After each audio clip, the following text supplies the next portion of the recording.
एक जगह एक कुटिया में संत रहते थे। एक कस्बा सा था उससे बाहर।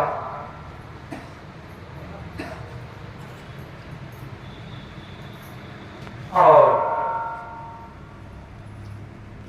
उसी के झोपड़ी के सामने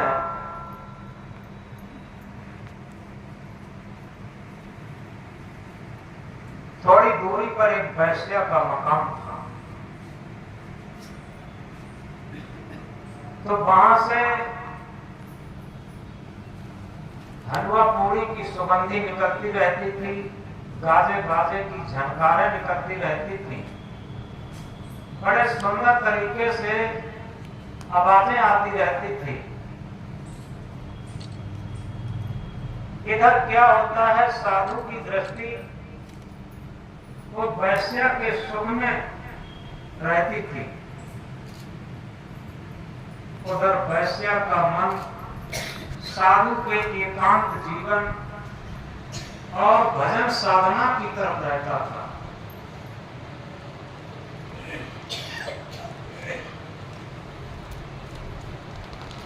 धीरे धीरे क्या होता है, क्योंकि मन की बहुत बड़ी प्रमुखता होती है। हम कपड़े बदल लें, ड्रेस बदल लें, स्थान बदल लें, इससे काम नहीं चलता। सबसे बड़ी बात यह है कि हमारा मन बदलना चाहिए।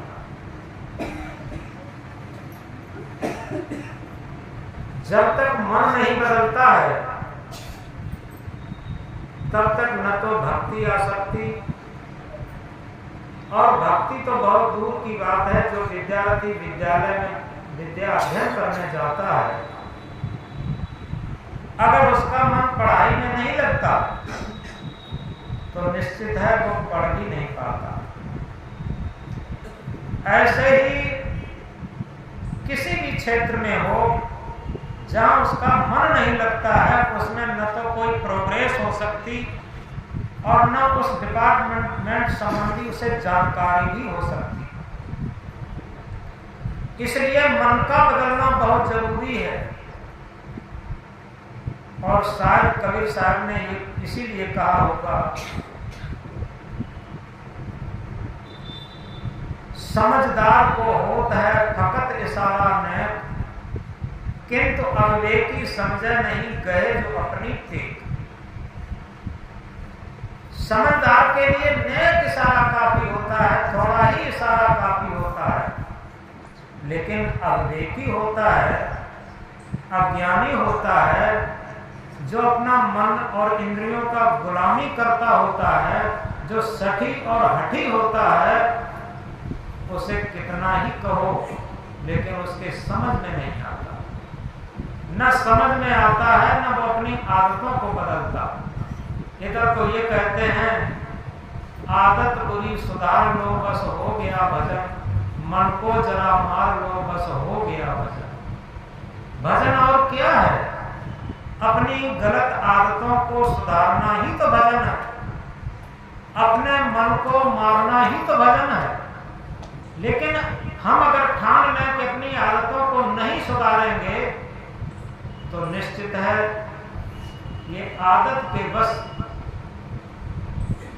ये सारा संसार बहुत दुखी है और उनमें कोई परिवर्तन नहीं आता। तो उसी तरीके से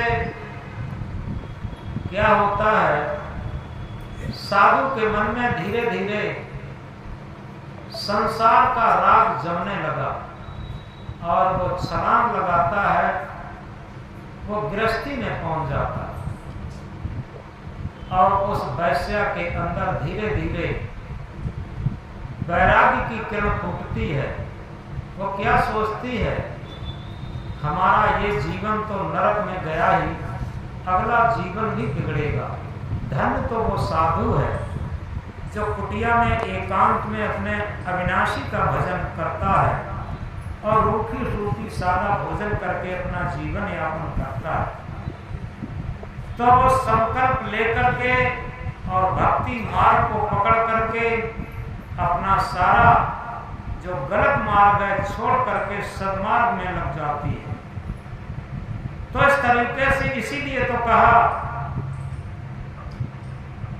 खटरागी बन जाता है, खटराग की बातें करते करते बैरागी बन जाता है, बैरागी का साथ करते करते।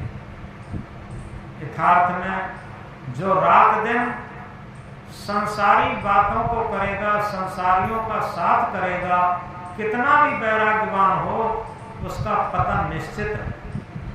और जो रात दिन वैरागियों को साथ करेगा, वैरागियों की चर्चा करेगा, धर्म की भक्ति की चर्चा करेगा, त्याग की वैराग्य की चर्चा करेगा, उसके अंदर वैराग्य की किरण, भक्ति की किरण फूट जाएगी। ये स्वाभाविक है कि हमारे मन की रुझान किस तरफ है। और इसीलिए सदगुरु को कहना पड़ा, मूरख को सिखलावते ज्ञान गांठ का जाए, कोयला होल उजरा चौ सौमन साबुला। मूरख को सिखलावते ज्ञान गांठ का जाए। मूरख कौन है? मूरख वो नहीं है जो एक अक्षर भी पढ़ा लिखा नहीं। मूरख वो है जो अवगुणों में मोह रखता, और जितना अधिक मोही होगा उतना ही अधिक मूरख। मूरख का शाब्दिक अर्थ किया जाए मोहरख, मूरख। हम कहीं भी हैं, गृहस्थी में हैं, वृत्ति में हैं, इससे कोई फर्क नहीं पड़ता, लेकिन ये समझें हमारे मन में मोह कितना। दुनिया में सबसे ज्यादा बंधन स्वार्थ और मोह है।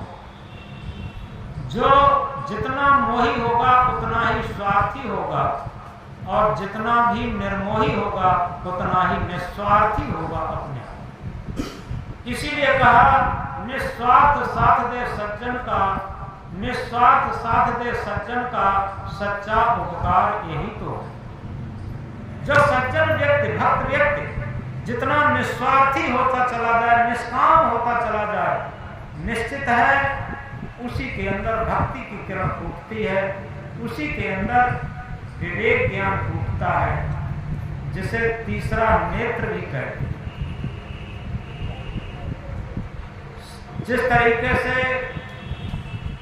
किसी अंधेरे कमरे में जब एक दीपक की उपस्थिति कर दी जाती, प्रकाश की उपस्थिति कर दी जाती, तब अंधेरे कमरे में से अंधकार भाग जाता और कमरे में रखी हुई सारी वस्तु दिखाई देने लगती। इसी तरीके से अपने अंतःकरण में अगर हम विवेक ज्ञान का दीपक प्रज्वलित कर देते हैं, जिसे सेल्फ नॉलेज कहा, कबीर साहब की भाषा में जिसे आत्मज्ञान कहा, तो अंग्रेजी की भाषा में जिसे थर्ड आई कहा, जब प्रस्फुटित कर देते हैं, प्रज्वलित कर देते हैं, तो क्या होता?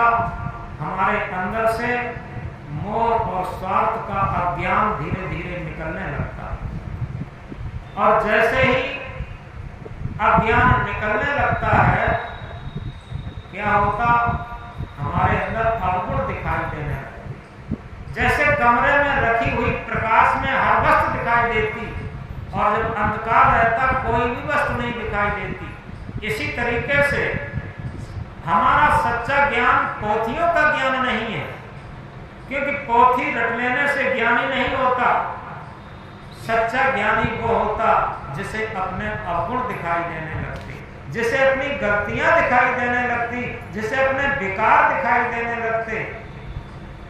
जब हम अपनी गलतियों को देख देख करके निकालने का प्रयत्न करने लगते, तो हमारी आदत सुधरने लगती। हम सठी हठी और अहंकारी नहीं रहते। जो जितना सठी हठी और अहंकारी होता, उतना ही उसका जो अज्ञान है और जिसके जो कुसंस्कार हैं वो मजबूत बने रहते, उसकी जीवन चला जाए। जैसे देखा होगा कभी कभी आपने, रस्सी होती है, रस्सी कोई भी रस्सी हो और उसे पूरा जला दिया जाए और जलाने के बाद भी उसका ऐंठ नहीं जाता। इसी तरीके से जो ज्यादा अहंकारी ऐंठने आदमी होता है, चाहे पूरा नष्ट हो जाए, पतन की तरफ चला जाए, लेकिन उसकी ऐंठ नहीं जाती, उसका अहंकार नहीं जाता। तो इसलिए हमारे जीवन में जब विवेक ज्ञान उदय होता, जिसे गुरु ज्ञान कहते हैं, अगर एक लाइन में कहें, गुरु ज्ञान पाले बंदे मिटा ले अंधेरा, गुरु ज्ञान पाले बंदे मिटा ले अंधेरा। यथार्थ में हम समझ नहीं पाते, सच्चा गुरु हमारी आत्मा है और उसका ज्ञान है आत्म ज्ञान, और उस ज्ञान को अगर अपने जीवन में हम प्रयोग करना शुरू कर दिए तो निश्चित है हमारे हृदय का अज्ञान अंधकार चला जाएगा। और जब तक गुरु का ज्ञान और उसका हमने आचरण नहीं किया, उसे पाया नहीं, उस पर हम चले नहीं, निश्चित है हमारे अंदर का अहंकार और अंधेरा नहीं जा सकता। हम बाहर की पोथियां तो बहुत रट लेते हैं, ये पोथियां रटना ज्ञान नहीं होता, क्योंकि ज्ञानी उसे कहते हैं जो निरंतर अपनी बुराइयों को निकालता है। सदगुरु कबीर साहब क्या कहते हैं, पोथी पढ़ पढ़ जग हुआ पंडित भयान कोई, ढाई आकर प्रेम का पढ़े सो पंडित। यथार्थ में अगर सही तरीके से हमने प्रेम को पढ़ लिया, प्रेम को हम समझ नहीं पाते, प्रेम शब्द से व्याख्या नहीं की जा सकती। प्रेम एक हृदय का प्रसाद है। सही पूछी जाए तो प्रेम एक हृदय का प्रसाद है, मन का नहीं, क्योंकि हम मन के अनुसार पूरा जीवन व्यतीत करते हैं। और सदगुरु कबीर साहब क्या कहते हैं, हृदय बसे तेरी राम जाना, कहें कबीर खोजे आसमान। तेरे हृदय में जो घटघट रमैया राम है वो विराजमान है, तू आसमान की तरफ हाथ उठाता। और वाणी तो अनमोल है, जो कोई बोले जान, ये तराजू तोड़ के तब मुख बाहर आन। वाणी तो अमूल्य है, अगर कोई बोलना जानता है, और बोलना सार्थक कब होगा, ये तराजू तौल के तब मुख बाहर आन। हृदय के तराजू पर तौल करके और तब मुख बाहर आती है, तो वास्तव में वो प्रेम की वाणी होती, वो हृदय की वाणी होती, वो आत्मा की वाणी होती। और जब हृदय की वाणी निकलती है, आत्मा की वाणी निकलती है, और इसी तरीके से हमारा तन मन और वचन सब तुर जाते हैं। उसके लिए कहा 10 दोषी करण तन मन वचन, 10 दोषी करण तन मन वचन, गुरु इन्हें समझाते हैं, जो नहीं इनका त्याग करे सो अंत समय पछताते। तन मन वचन के 10 दोष होते हैं। तन के तीन दोष होते हैं, 3 पाप होते हैं, चोरी हिंसा व्यभिचार। अगर चोरी हिंसा व्यभिचार ये 3 पाप छूट जाते हैं तो हमारा तन पवित्र हो जाता। मन के 4 पाप होते हैं, छल ईर्षा मान कपट। हम छल करते हैं, अपनों के साथ ही छल करते, कपट करते हैं, ईर्षा करते हैं। अरे हमसे ज्यादा उनका मान सम्मान होता है, हमें कौन पूछता। ये ईर्षा, ये जलन, तो छल ईर्षा मान कपट अगर ये छूट जाते हैं तो निश्चित है हमारा मन पवित्र होता। और गाली निंदा झूठ, ये 3 पाप छूट जाते हैं तो वचन पवित्र होता। तो इस तरीके से 3 तन के, 3 वचन के और 4 मन के पाप, ये 10 दोषी करण है। और इन 10 दोषों को जब हम त्याग देते हैं तो क्या होता, हमारा अंतःकरण पवित्र और निर्मल होता। जब अंतःकरण पवित्र और निर्मल होता तब हमारे हृदय रूपी धर्म कांटे पर हमारा जीवन तुल जाता। तन भी तुल गया, मन भी तुल गया, वचन भी तुल गया। तीनों चीजें हमारे हृदय के धर्म कांटे पर तुली हुई हो गई। अब न तन से कोई पाप होगा, न मन से कोई पाप होगा, न वचन से कोई पाप होगा। और तभी क्या होगा, हमारे हृदय से प्रेम की धारा प्रस्फुटित होने लगी अपने आप सहज में ही। अन्यथा प्रेम की धारा प्रस्फुटित नहीं होती, मोह की धारा प्रस्फुटित होती और आसक्ति की होती, वासना की होती, तृष्णा की होती, ये सारी छल कपट की होती। ये धाराएं तो प्रभावित होती। और जब मन की धारा बंद होकर के और हृदय की धारा प्रस्फुटित होती है तो निश्चित है हमारा जीवन तो सद्गुणों से सराबोर होता ही है और दूसरों का भी जीवन सद्गुणों से सराबोर होता है। एक चीज का अंत होता है तो दूसरी चीज उदय होती है। आप देखें, देखो रामायण में भी कहा है, जहां काम तहां राम नहीं, जहां राम नहीं काम, तुलसी दोनों होत नहीं, रवि रजनी एक ठाम। जहां रात्रि होती है वहां पर सूर्य नहीं रह सकता और जहां सूर्य होता है वहां पर रात्रि नहीं रह सकती। इसी तरीके से जहां काम कहते हैं कामनाओं को, काम क्रोध लोभ मोह अहंकार, ये सब काम के अंतर्गत आते हैं। जहां काम का राम नहीं, ये जितने भी विकार हैं वहां पर राम स्वरूप नहीं हो सकता और जहां पर राम स्वरूप है वहां पर ये विकार नहीं हो सकते। तो इस तरीके से दोनों में से एक ही चीज होगी। जब हमारा मन की गुलामी छूटेगी, मन की आदतें टूटेगी, मन की लत, मन की हट, मन का अहंकार टूटेगा और तब क्या होगा, तब हृदय का प्रेम प्रस्फुटित होगा। ये अपने आप सहज है। और जब हृदय का प्रेम प्रस्फुटित होगा तो हमारे अंदर सद्गुणों का प्रादुर्भाव होगा। दया, क्षमा, सत्य, विचार, धीरज, समत, संतोष, गुरु, भक्ति, ये अष्ट महासद्गुण अपने आप हमारे अंदर जागृत हो जाएंगे।